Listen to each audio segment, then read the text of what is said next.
श्री कृष्ण कहते हैं, कल की चिंता मत करो। जिस ईश्वर ने आज तक संभाला है वो आगे भी संभाल लेंगे। आज का इस कथा से हम जानेंगे कि श्री कृष्ण का नाम रणछोड़ कैसे हुआ। सभी कुछ जानने के लिए इस कथा को अंत तक सुनिए। जय श्री कृष्ण। राधे राधे। एक बार श्री कृष्ण भी युद्ध का मैदान से भाग गए थे।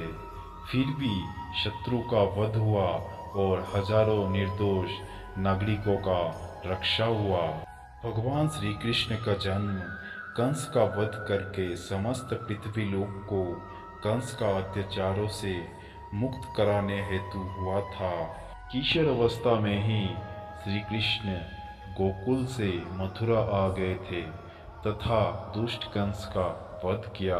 कंस का मृत्यु से दुखी कंस का ससुर जरासंध ने एक विशाल सेना लेकर मथुरा पर आक्रमण कर दिया। इस आक्रमण में जरासंध के साथ शिशुपाल और कल्यावन जैसे शक्तिशाली राजा शामिल थे। जल्द ही जरासंध का सेना मथुरा आ पहुंचे और मथुरा की राजसभा में कृष्ण तथा बलराम के सेना को आत्मसमर्पण करने का संदेश भेजा गया।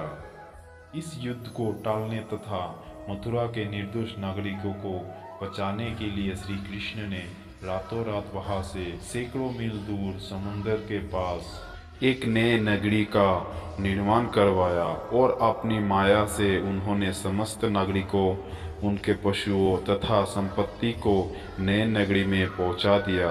अगले दिन सूर्योदय के समय कृष्ण तथा बलराम जरासंध की सेना के सामने जा पहुंचे और उसे युद्ध करने का चुनौती दी।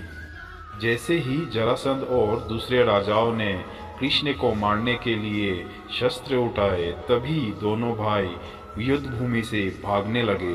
दोनों भाइयों को भागते देखकर जरासंध तथा कल्यावन जैसे राजा भी उनके पीछे भागने लगे। कुछ ही समय में दोनों भाई बहुत आगे निकल गए और उनके पीछे केवल कल्यावन रह गया।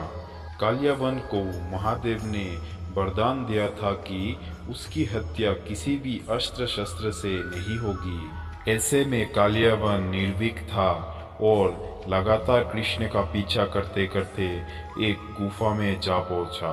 गुफा में राजा मुचुकुंद सो रहे थे और उनको इंद्रदेव ने वरदान दिया था कि जो भी उन्हें उठाएगा वो उनके देखते ही जलकर भस्म हो जाएगा। वहां पहुंचकर कृष्ण ने सोए हुए मुचुकुंद पर अपना पीताम्बर डाल दिए और श्री कृष्ण छुप गए।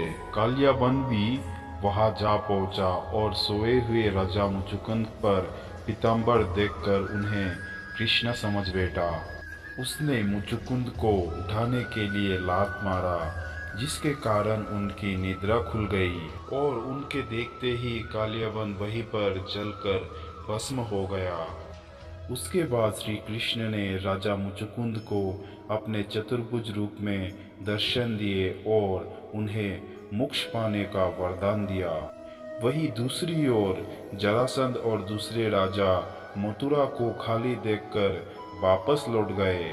युद्ध से भागकर श्री कृष्ण ने महादेव का वरदान का मान रखा।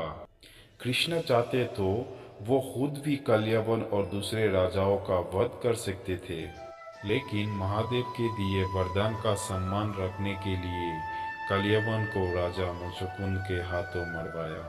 इसी तरह बाद में जरासंध का वध पांडुपुत्र भीम के हाथों करवाकर भूधरा का भार कम किया। श्री कृष्ण का इसी लीला के बाद श्री कृष्ण का नाम के साथ रणछोड़ जुड़ गया। श्री कृष्ण का इस लीला से हमें क्या सीख मिलता है?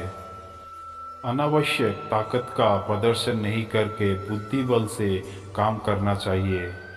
इसी तरह हम अपनी शक्ति को खत्म होने से रोक सकते हैं और बड़े से बड़े संकट का भी सामना कर सकते हैं।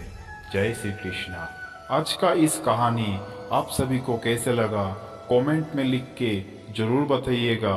और श्री कृष्ण का इस लीला को एक लाइक जरूर कीजिएगा और आगे भी इसी तरीके का कहानियाँ सुनने के लिए चैनल को सब्सक्राइब कर दीजिएगा और अपने परिवारजनों के साथ वीडियो को शेयर कीजिएगा। और साथ में आप सभी को किस तरह का कहानियाँ पसंद है कमेंट में लिख के जरूर बताइएगा और कमेंट में हर हर महादेव और जय श्री कृष्णा लिख दीजिएगा। जय श्री कृष्णा।